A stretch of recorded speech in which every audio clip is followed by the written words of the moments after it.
Tinchlikmi? Nima bo'ldi? Nima bo'ldi?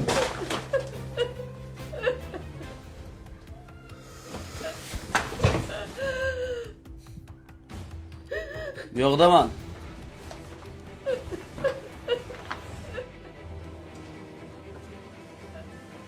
Aka, assalomu alaykum.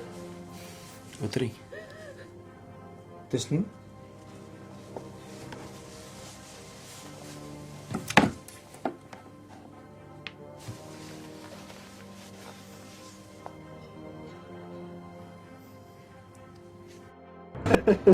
Menga yo'qda ertaga xuddi shunaqasida menga olib bersan, tushundingmi?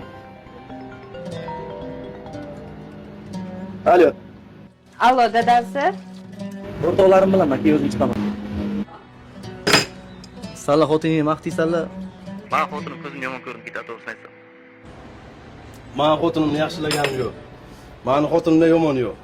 Nima sovib ketasan, bobor? Axir o'zing sevib uylanganding. Uyga borsam na ovqatim tayyor. Zalga boraman na kiyimim tayyor. Ming'ir qiladi. Gul bersam ham norozi, pul bersam ham norozi. Yo, eslasam g'azabim qo'zib ketadi. Bu yoqqa qayting, Instagramdan ko'rdim. Buni olib bering, ana blogerda ko'rdim. Na o'zi to'q, na ko'zi to'q. Pas. Ya o'ylasayapman.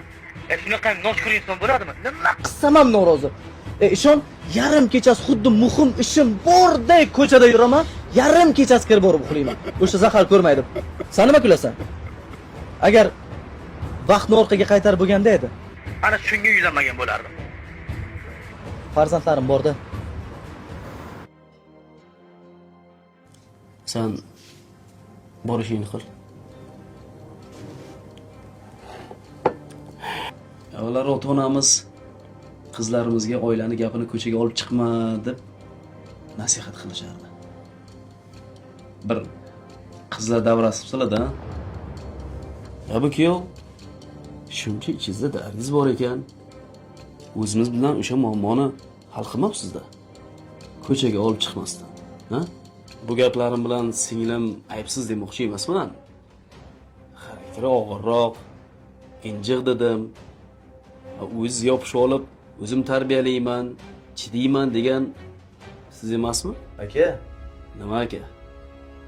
Bu ko'rpani tagidagi gapni ko'chaga olib chiqish kerak emasligini dadangiz o'rgatmaganmi? Mana bizga o'rgatgan. Men singlimni olib ketaman. Qarasam, siz ancha qiynalib qolibsiz, ha? Ishonib aytamanki, qaytib olib kelmayman singlimni. Siz mana bu yurish turishingizga bitta yaxshi er topib tega oling. Mana bu ko'ylak lozim sizga. G'iybat qilayotganingizda kiy olasiz. Kiyov